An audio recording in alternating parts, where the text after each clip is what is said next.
Class 10th के student हो, last के 30 दिन बाकी हैं और बिल्कुल समझ नहीं आ रहा कि कहाँ से शुरू करें, कहाँ खत्म करें। बहुत सारा सिलेबस और दिमाग में कुछ भी क्लैरिटी नहीं है कि यार सिलेबस कब तक खत्म होगा, कब हम सैंपल पेपर करेंगे, कैसे हम क्वेश्चन प्रैक्टिस करें, कौन से क्वेश्चंस लगाएं। Then keep watching this video. तुम्हें प्रॉपर एक टाइम टेबल विथ डेडलाइंस मिलेगा कि कौन से सब्जेक्ट को तुम्हें कितने टाइम में कंप्लीट करना है according to your date sheet, क्योंकि डे शीट में हर एक सब्जेक्ट में गैप डे जो है वो अलग अलग है। तो उसके अकॉर्डिंग अपन बात करते हैं। यार सबसे पहले यार तुम्हारी डेट शीट देख लेते हैं। ये बड़ी इंपॉर्टेंट हो जाती है क्योंकि इसी के अकॉर्डिंग हम हमारे डेज को प्लान कर रहे होंगे। जो पेपर तुम्हारा पहले आ रहा है हमें उसको सबसे पहले कवर अप करके रखना है, सो दैट हमारे पास जिन पेपर्स के बीच में गैप डेज कम है उस टाइम पे हमें एकदम से एंजाइटी ना होने लगे, है ना। तो सबसे पहले तुम्हारा 17 को पेपर है मैथ्स का, फिर 21 को है इंग्लिश का, मतलब 2 दिन का गैप डेज है। तो इजीली वैसे इंग्लिश रिवाइज हो सकती है बट स्टिल आपके पास गैप डे कम है। दैट मीन्स कि तुम्हें इंग्लिश को और अच्छे से पढ़ना है फिलहाल के लिए। मैथ्स तो खैर पढ़ना ही पढ़ना है क्योंकि तुम्हें सबसे ज्यादा डर इसी से लगता है। उसके बाद 25 को तुम्हारा साइंस का पेपर है, मतलब 2-3 दिन का गैप डेज इसके अंदर है। अगेन तुम्हें इस सब्जेक्ट से डर लगता है, थोड़ा सा है डिफिकल्ट, बट फिर भी इस सब्जेक्ट को तुम्हें प्रायोरिटी देनी है फिलहाल। देन तुम्हारे पास अगर कंप्यूटर है तो 27 फरवरी को कंप्यूटर है, 1 से 1.5 दिन का गैप डेज यहाँ पर है, जिसमें भी सिर्फ रिवीजन हो सकता है। तुम्हें बहुत ज्यादा टाइम नहीं मिला है यहाँ पर, ठीक है, तो इसको भी तुम्हें थोड़ी प्रायोरिटी पे करना है।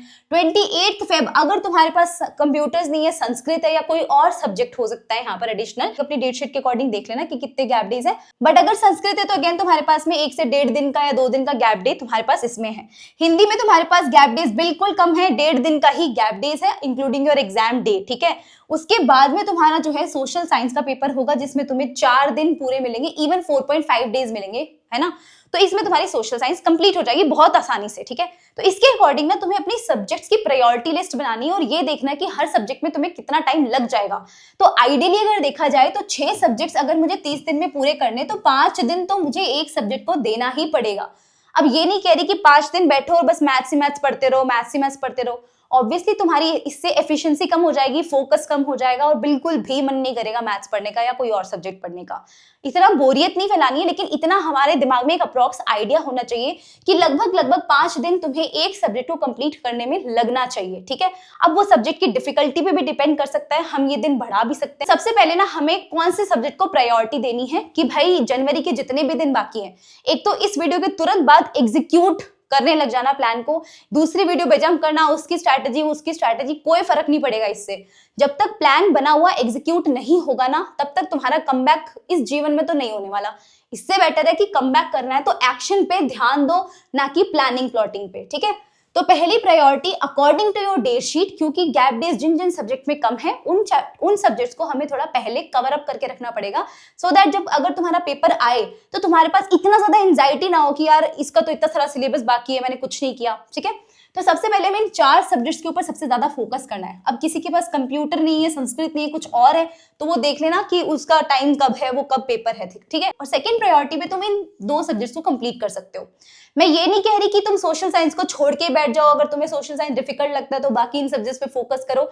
ऑब्वियसली तुम्हें उन सब्जेक्ट्स को भी पढ़ना है, किस मैनर में पढ़ना है ध्यान से देखो।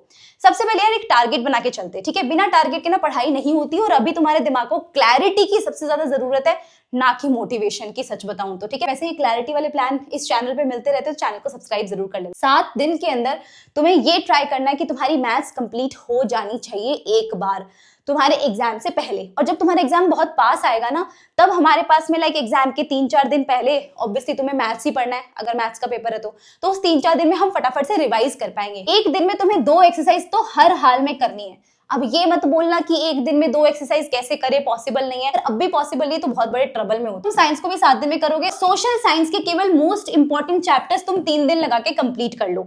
सोशल साइंस बहुत बच्चों को डिफिकल्ट लगता है, लेकिन उसका पेपर लास्ट में है और ये भी सच बात है कि उसमें थोड़े बहुत गैप डेज हैं, तो उसको हम कवर अप कर सकते हैं। बट ऐसे नहीं कि हम बिल्कुल नील बट्टे सन्नाटा होके गैप डेज में ही स्टार्ट कर रहे हैं, ऐसा हो नहीं सकता। इसलिए मोस्ट इंपॉर्टेंट जो हाई वेटेड चैप्टर्स है ना उनको अभी के टाइम पर कंप्लीट कर दो और वो 3 दिन में हो जाएंगे, ठीक है। जितना हो सकता है सोशल साइंस को 3 दिन में मोस्ट इंपॉर्टेंट चैप्टर्स को कंप्लीट कर दो। उसके बाद 6 दिन तुम पूरी इंग्लिश को कंप्लीट करने में लगा सकते हो। अगेन ये सब चीजें जो है मैं सिर्फ थ्योरी पढ़ने के लिए नहीं कह रही हूँ। हर एक सब्जेक्ट में ये मान के चलना कि 2 से 3 सैंपल पेपर लगेगा और इस ड्यूरेशन में जब तुम अपना कर रहे हो सिलेबस कंप्लीट जैसे 7 दिन में मैथ्स कर रहे हो, तो मान लो कि तुमने 7वें दिन तक आके सुबह तक तुमने मैथ्स कंप्लीट कर दिया। अब दोपहर में शाम को बैठकर 2 सैंपल पेपर लगा डालो। इस तरीके से काम करना है। जैसे ही एक सब्जेक्ट कंप्लीट हो जाता है उसके तुरंत बाद 2 सैंपल पेपर लग जाने चाहिए, सो दैट तुम्हारे पास एक प्रैक्टिस भी रहे। 6 दिन में तुम्हें हिंदी करना और 5 दिन में तुम कंप्यूटर्स कर सकते हो if you have computers. High weightage पहले करना है, फिर मीडियम वेटेज, फिर लो वेटेज। ठीक है, तो ये आइडेंटिफाई करना बड़ा जरूरी है कि कौन सा चैप्टर सबसे ज्यादा नंबर मुझे देकर जाएगा। कोई भी चैप्टर पढ़ना है, बहुत सिंपल मेथड है भाई, 10th वालों को एकदम सिंपल मेथड है, कोई ज्यादा तामझाम नहीं है। सीधे वन शॉट उठाओ, यूट्यूब के ऊपर तुम्हें वन शॉट मिल जाएंगे फटाफट से। जिसने बिल्कुल ही जीरो पे है, कुछ नहीं पढ़ रखा है, वो थोड़ा सा डिटेल वाला उठाएगा। जिसने पढ़ रखा है, सिर्फ रिवाइज करना है, तो रिवाइज वाला वन शॉट उठाएगा जो थोड़ा कम ड्यूरेशन का होता है। जैसे तुमने वीडियो देख लिया, अपने नोट्स की रीडिंग बनाओ। एक तो नोट्स कोई बनाएगा नहीं बैठकर, नोट्स का टाइम, बनाने का टाइम तो एटलीस्ट जा चुका है। नोट्स तुम या तो किसी के बने बनाए ले लो, किसी दोस्त से कबाड़ो, जहां से भी कर सकते हो। नोट्स जो है वो बने बनाए लेना ही सबसे बेस्ट चीज है फिलहाल के लिए। ठीक है, जब ये वीडियो देख रहे होते हो ना, तब एक पेन पेपर लेकर बैठा करो, स्क्रिबल किया करो मोस्ट इंपॉर्टेंट टॉपिक्स को फटाफट फटाफट। ठीक है, उसके अलावा तुम्हें कुछ बनाने की जरूरत नहीं है। उसके बाद जैसे तुम्हारे नोट्स हो जाए तो एनसीईआरटी को थरली पढ़ने का टाइम जा चुका है। बेटर है कि एनसीईआरटी बेस्ड नोट्स लो जिसमें इंपॉर्टेंट टॉपिक्स गिवन हो। नाम सुना वो 80-20 रूल एक होता है, वो क्या कहता है कि भाई 20% तुम्हारा जो सिलेबस होता है ना, उससे ही तुम्हारा 80% मार्क्स आ रहा होता है। और वो 20% सिलेबस क्या होता है, प्रीवियस ईयर पेपर में जो क्वेश्चन रिपीट हो रहे हैं, जो कॉन्सेप्ट्स रिपीट हो रहे हैं, उनको कहीं लिख लो चैप्टर वाइज, और वही कॉन्सेप्ट, वही टॉपिक्स को बार बार रिवाइज करके जाओ, तुम्हारा पेपर वैसे ही बहुत अच्छा हो जाएगा। ये एनसीईआरटी के डायग्राम हो गए, कोई टेबल हो गई, या एनसीईआरटी में जो अंदर कोई भी इंपॉर्टेंट जो चीजें गिवन होती है, बस वो चीजें पढ़नी, या तुमने हाईलाइट कर रखा तो बस हाईलाइटेड जो पॉइंट्स होते हैं वो पढ़ो। ठीक है, बाद में तुम्हें करने प्रीवियस ईयर क्वेश्चन, और ये तो तुम्हें किसी भी हाल में मिस नहीं करना है, क्योंकि 80-20 रूल जो है ना वो इसी पे लागू होता है।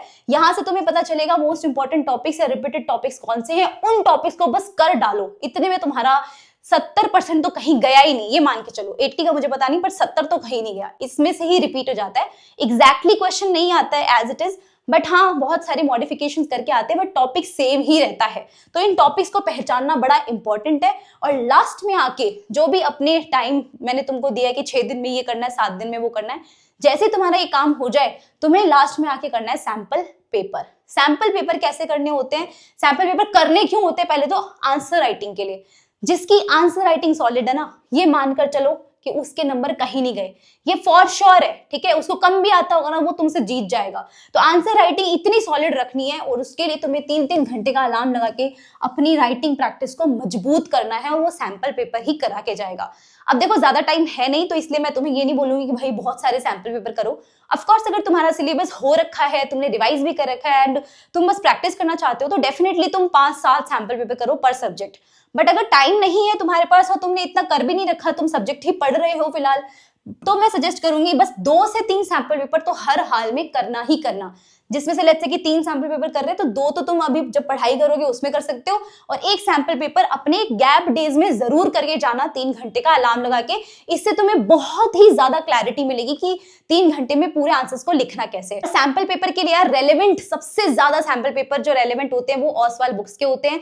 बेस्ट सेलर अभी Amazon के ऊपर चल रहे हैं, आप जाके ले सकते हो। इतने सारे मिलियंस ऑफ स्टूडेंट ने ऑलरेडी ले लिए हैं, लाखों बच्चे इसके ऊपर ट्रस्ट करते हो, मैं भी इसके ऊपर ट्रस्ट करती हूँ। इसमें 20 कंबाइंड सैंपल पेपर हैं हर एक सब्जेक्ट के लिए। तो अगर आपके पास में इतना टाइम नहीं है कि आप बहुत सारे सैंपल पेपर की अलग अलग सैंपल पेपर की बुक खरीदो, एक बुक खरीद लो, 20 पेपर मिलेंगे, इसमें से 2-2, 3-3 सैंपल पेपर हर एक सब्जेक्ट के लगा के चले जाना, तुम्हारी नैया पार हो जाएगी। इसके ऊपर जो है, वैसे तो ये Amazon के ऊपर सिर्फ 399 रुपीज की ही है, लेकिन अगर तुम और डिस्काउंट अगर चाहते हो तो मैं एक स्पेशल लिंक यहाँ पर डिस्क्रिप्शन बॉक्स में डाल रही हूँ, जिसके ऊपर आपको फ्लैट 30% ऑफ मिलेगा।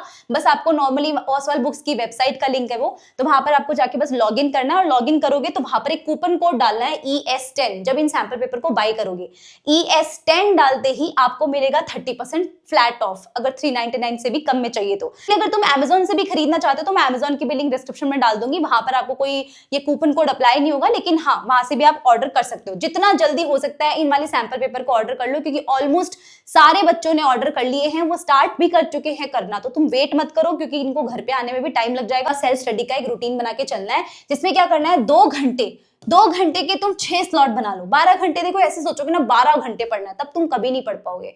अगर तुम ये सोचोगे कि यार मेरे पास दिन में ना 6 स्लॉट्स हैं और इन 6 स्लॉट के अंदर ही मेरे दिन की पूरी प्रोडक्टिविटी डिसाइड हो जाएगी, तो तुम्हें ना 6 मौके मिलेंगे अपने पूरे दिन को अच्छे तरीके से प्रोडक्टिव बनाने के लिए। तो उस कंडीशन के अंदर तुम्हें वो 6 मौके जो है वो 2-2 घंटे का, हर एक मौका यानी हर एक स्लॉट जो है वो 2-2 घंटे का रखना है। हर 2 घंटे में डिसाइड करके बैठना है बैठने से पहले ही कि यार क्या पढ़ना है, कितना पढ़ना है। बस ये क्लैरिटी लेकर 2 घंटे में बैठोगे ना, और वो टाइमर ऑन करके बैठना है। ये 2 घंटे का टाइमर लग जाना चाहिए। चुपचाप स्टडी टेबल पे आगे बैठ जाओ और प्लीज बेड में बैठ के मत पढ़ना, वरना नींद आएगी। बढ़िया सा स्टडी एनवायरनमेंट डिसाइड कर लो कि यहाँ पर आने वाले 30 दिन तक मुझे बस घिसना है, बहुत मेहनत करनी है, और वहां पर तुम्हारी आदत बन जाएगी यार 2 घंटे का टाइमर लगा लगा के 6 स्लॉट बस पूरे दिन में लगा डालो।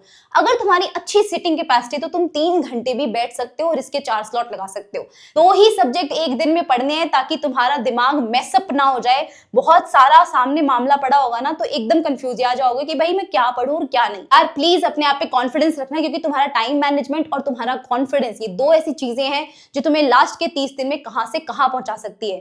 अगर तुम्हें लग रहा है कि तुम ये गेम हार चुके हो तो ऐसा नहीं है, अभी भी लास्ट वार्निंग है तुम्हारे लिए, लास्ट मौका है। तो प्लीज अपने आप को प्रिपेयर करो इस तरीके से मेंटली कि यार अपने आप को बस यही बताते जाओ कि I will win this game no matter what. You have to write it down in the comment section कि I will win this game, that is it. कोई बहाना नहीं चाहिए कि क्या होने वाला है क्या नहीं होने वाला है, कुछ नहीं सोचना है। बस आज का जो टारगेट तुमने सेट करा है वो कंप्लीट करना है, वो तुम्हारा मेन गोल होना चाहिए। जैसे जैसे तुम ये करते जाओगे ना तो आने वाले 30 दिन में तुम्हारा सिलेबस यूं खत्म हो जाएगा और रिवाइज भी हो जाएगा और सैंपल पेपर्स भी लग जाएंगे। ठीक है, तो सैंपल पेपर्स फटाफट से ऑर्डर कर लेना लिंक डिस्क्रिप्शन बॉक्स में, सो दैट जल्दी से घर पे आए और प्रैक्टिस स्टार्ट हो पाए अपनी। ठीक है, On that note, Ekta Soni signing off for the day. Thank you so much for watching this video. मिलते हैं नेक्स्ट वीडियो में। मुझे बताते भी जाना कमेंट्स में कि नेक्स्ट वीडियो तुम्हें किस टॉपिक पे चाहिए।